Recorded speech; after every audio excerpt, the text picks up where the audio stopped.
आणि गणेशोत्सव मंडळांसाठी एक मोठी बातमी आहे। 6 फुटांवरच्या मूर्तींचं विसर्जन नैसर्गिक स्रोतांमध्ये करायला मुंबई उच्च न्यायालयाने परवानगी दिली आहे। गणेशोत्सवापूर्वी सार्वजनिक मंडळांना त्यामुळे मोठा दिलासा मिळालाय।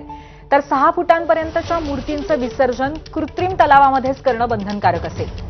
विसर्जनानंतर तत्काळ दुसऱ्याच दिवशी किनाऱ्याची स्वच्छता करणं स्थानिक स्वराज्य संस्थांना बंधनकारक असल्याचं सुद्धा म्हटलं गेलंय। आणि पुढच्या वर्षी माघी गणेशोत्सवापर्यंत हा दिलासा असणार आहे। त्यामुळे अनेक दिवस चर्चेत असलेला प्रलंबित असलेला जो हा विषय होता तो म्हणजे पीओपीच्या गणेश मूर्तींचं विसर्जन 6 फुटांवरच्या नक्की कशा पद्धतीने करण्यात यावं, त्यांना नक्की मान्यता मिळणार का, या बाबतीमध्ये आता गणेशोत्सव मंडळांना दिलासा मिळालेला आहे।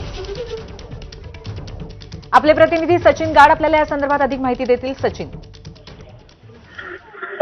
पूर्वी आपण बघतोय की मोठा दिलासा म्हणावा लागेल मुंबईतील आणि राज्यातील सर्व सार्वजनिक गणेश मंडळांना, कारण आता 6 फुटांवरील सगळ्याच मूर्तींचं विसर्जन करण्यास, नैसर्गिक स्वरूपात विसर्जन करण्यास मुंबई उच्च न्यायालयाने परवानगी दिलेली आहे। आणि त्याखाली सगळ्या मूर्तींचं विसर्जन हे जे कृत्रिम तलाव आहे त्यात करण्याचं उच्च न्यायालयाने स्पष्ट केलेलं आहे। विशेष म्हणजे पुढील माघी गणेशोत्सवापर्यंत ही नियमावली कायम असणार आहे। त्यामुळे यंदाचा गणेशोत्सव आणि त्यासोबतच पुढच्या वर्षी असलेला माघी गणेशोत्सव इथपर्यंत आपण बघतोय की सार्वजनिक गणेशोत्सव मंडळांना मुंबई उच्च न्यायालयाने दिलासा दिलेला आहे।